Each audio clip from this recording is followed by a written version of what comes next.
organization.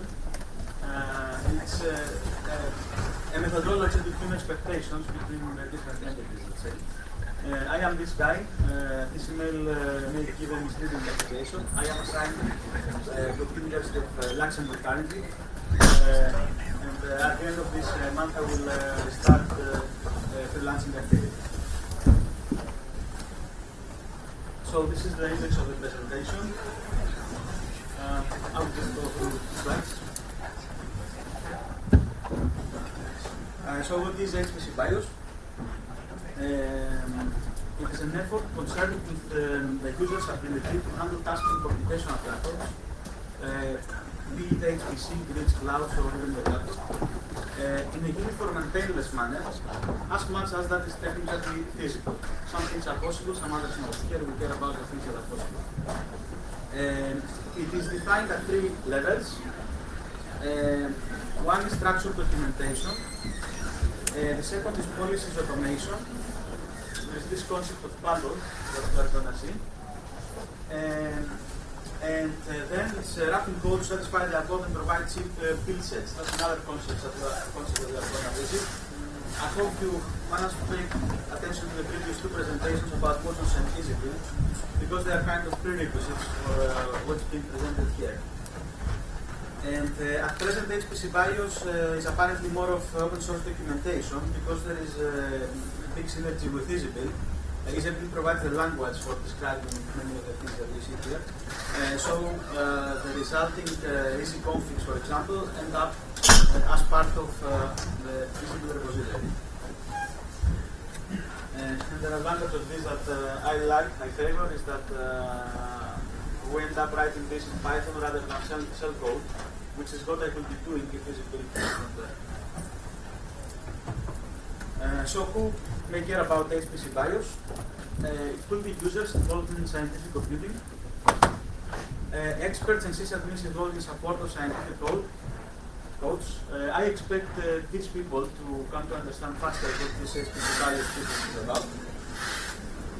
And then we have developers and employers of EasyBuild, which is the vehicle of choice, for the objectives that concern HPC software. So here is an interesting histogram from a survey that was done maybe a year before I even met EasyBuild. We were polling a group of HPC users from a number of countries about the foundation software libraries that they depend on. And we came up with this kind of histogram, and you can see here some names that you probably have met elsewhere. And the interesting stuff about it, and how it connects with the previous presentation, is that you will quickly notice that a good bunch of these parts of the histogram relate to this tool chain that you can find on EasyBuild called Gold. And if you check Dell, this is a layback, this is a W, this is Atlas, and you have a few more linear algebra interfaces that are being covered here, Flux, ScalaPack, LPack, and so on.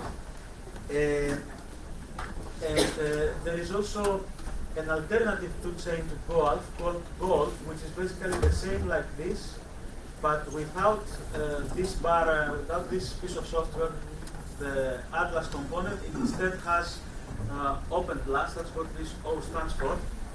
And for people that haven't heard Open Plus, it is in effect a replacement of Proto Plus. Theory has it that it is better, but I prefer to hear what people comment about. So the summary is that we have some user needs that on the substrate level can be served quite well from two chains. And interestingly, this bar here corresponds to the Intel vendor-provided set of libraries for math operations that can replace these two chains. I kind of simplified my talk because I didn't mention anything about compilers and API stacks that are part of the tool chains.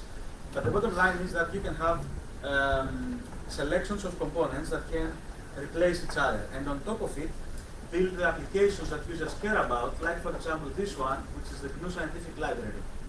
So you could build GSL with any of these three, and you may have, if you have large enough user base, you will have people that care about all three different variations of fields. Before I leave this slide, I will just mention that everything that you see here as OK in red has some kind of result of this build to be provided automatically, which is a good. It's a way to demonstrate that there is good progress with the substrate. Now, common stumbling blocks for users are basically the following. We have need for common tools for handling software, from the very classic ones like tar compressors, autocomp, automate, Bison, simulate, whatever. You have seen this many times personally. Then we need libraries and software that is common for math operations and other foundation libraries in general. It could be for graph handling, for instance.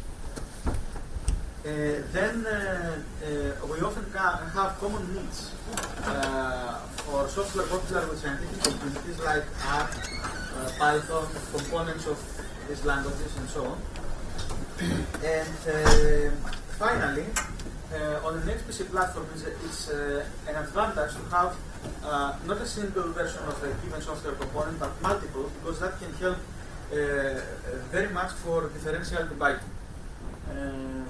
So I think that most people have been playing with software. At some point, they find out that having 2-3 versions of a given package is a big advantage, because you can hit a bug that is apparent on only one of them, and then you can go via differential debugging to place cause. And one more point as regards the context and motivation of this. About 2 years ago, I landed in Luxembourg in the middle of a bioinformatics community, and I realized that all these people are actually providing little pieces of all these tools without really much central coordination, and there was a lot of overlap of work. Eventually, we can provide this as modules, but then you arrive at another problem. These are 3 times 20, 60 pieces. If you really want to do modular all these things individually, that's not really a great way to manage the scientific computing environment. So maybe we can do something by packing these things together so that we can automate a lot of increase quality of the work. So objectives that we can think of is, first of all, we like to have freedom to define the software environment at different levels. At the level of the system, which is what most sysadmins and user support centers care about. At the level of the group, because users collaborate in projects and they often have common needs and they don't want to build this particular version of that tool 10 times because there are 10 users. They don't have their own customized build. And then at the level of the individual user. And actually that is feasible by employing modules, because modules allow you to have this variable called module path that can have many components, and as soon as you add many pieces on this module path, you can actually implement this kind of organization. Currently, what we have in production in Luxembourg, and works relatively well, is the combination of this and this. This is still possible if users are willing to implement it, but I haven't seen it yet getting traction. Now, as regards the reproducibility of software builds, this could be feasible by using Visible. And there is an apparent conflict between agility, move versions forward, and stability and backward compatibility. So there is a challenge there. How do we handle that? Our organization currently in Luxembourg is to only change the default versions when we pass through a maintenance window, so that users don't get surprised and their jobs break in the middle of a big run. But once we pass a maintenance window, then we have all the incentives to promote the software versions. So how can you let users have both agility and stability? We will see a concept of build sets that will allow you to perfect rollback and even roll forward. So I might even have a default version right now, I will have a maintenance window in 2 months, but I can still provide to my users the build set that will become a default in advance so that they can test it when they need that. So HPCBIOS is an effort to improve the soft environment. It strives to minimize the time that people spend with individual sites or systems configuration. The most well-served domains currently are these: math, bioinfo, and life sciences, but more scientific domains are considered. It's about standardization and consistent user experience across sites, systems, and so on. It could even be applied on laptop. The ingredients, as we said, is this: motion, easy build, and we'll see now the concepts of build sets and bundles. Sometimes I use the word policy for the word bundle, keep it in your mind so that you understand the context. Let's have a look at it. So I ask for modules that have this kind of pattern, and I get this list. I think it's important to realize straight away on this slide that this is build sets, it's collections of software, and the section that you see up here is just a small part of basically. I think at this slide I see this one. It's a by category view of the builds of this particular set. And what is going on here? These are different big collections of builds and modules that have happened over the last year. Inside them, we have many modules that can be collectively organized in these bundles. For example, if I have a user that asks me, give me back the software that we provided last year on bioinformatics, he can very easily do module add this one and this one, and he will get the software environment for bioinformatics at that time. We have currently a nominal lifetime of these build sets of 12 months, but this is a site-specific choice how long you build them. What matters is that people can go back, can do a rollback, or can even go forward, regardless of what is your default build set at this given moment in time. And they can select their environment here. So the two keywords to take from the slide is these two. Let's see how this correlates with scientific activity. The open source math libraries, the HPCBIOS _math, is this collection. It's this set of popular libraries that we saw with arrows in the screenshot before. Then we have policies about DevOps and security tools, performance testing and compiling tools, and so on.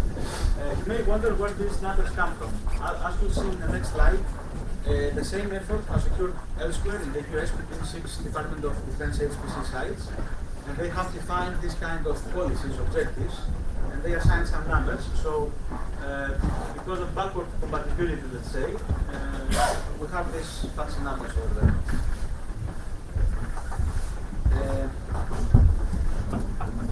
So this is exactly what I described before. There is this concept of baseline configuration. Let's have a look at this, because it's easier to understand by seeing the...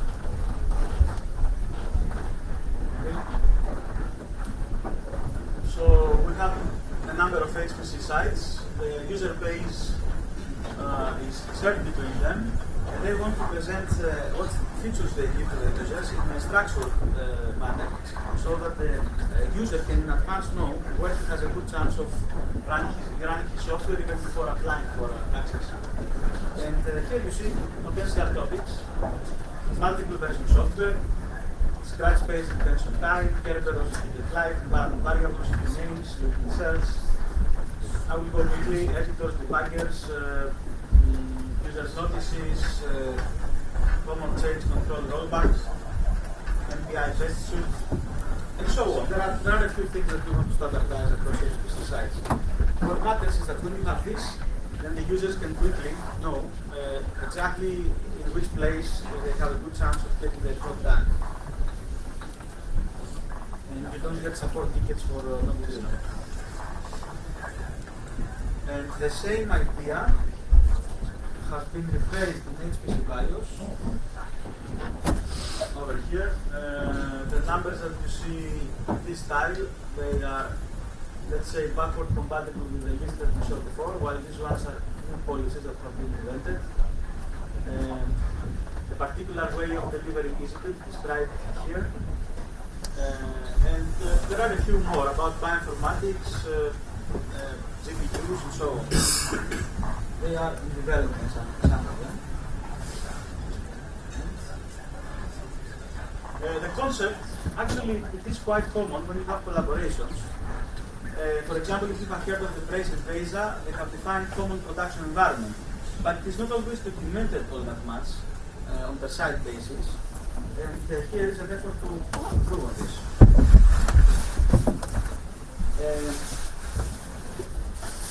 How to contribute back?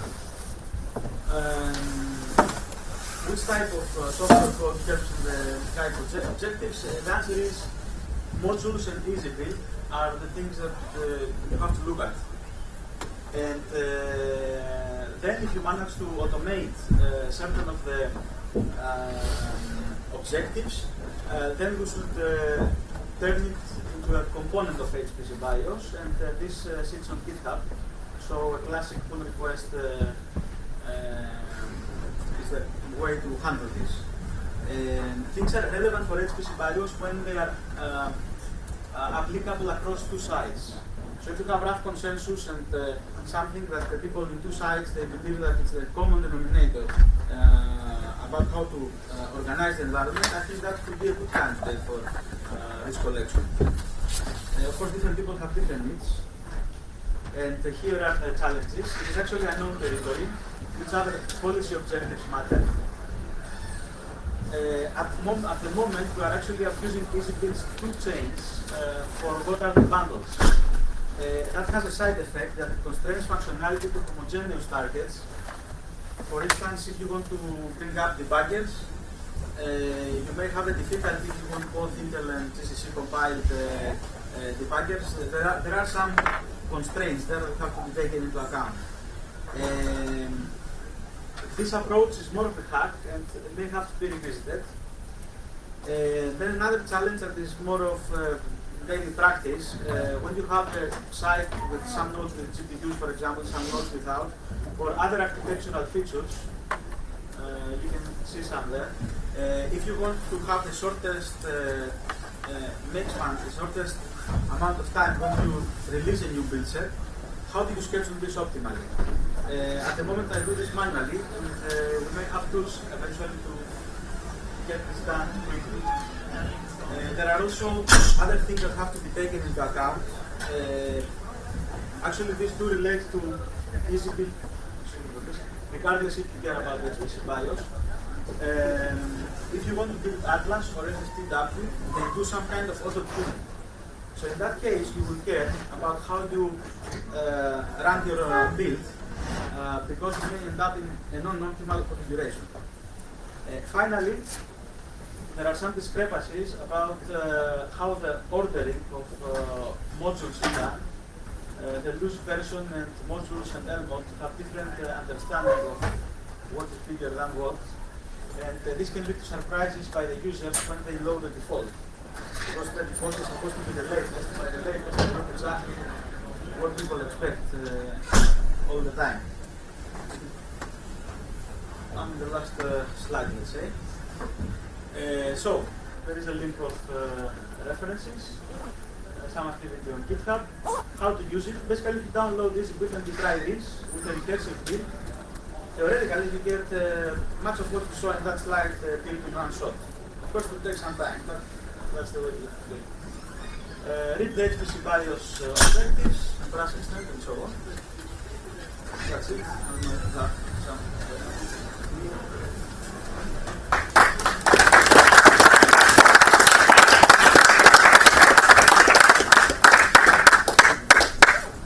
Questions before this? What does HPCBIOS stand for? It's historic, let's say. In the beginning, this started in the context of bioinformatics activity. So the bio was bioinformatics. Then it is generalized. For me now it's just the name and nothing else. I wonder if you have faced this kind of problems if you run HPC sites. How many of your procedures support HPC sites? Have you seen this kind of problems? Yeah, if you do switch sides, this only one supply. So close it down here. And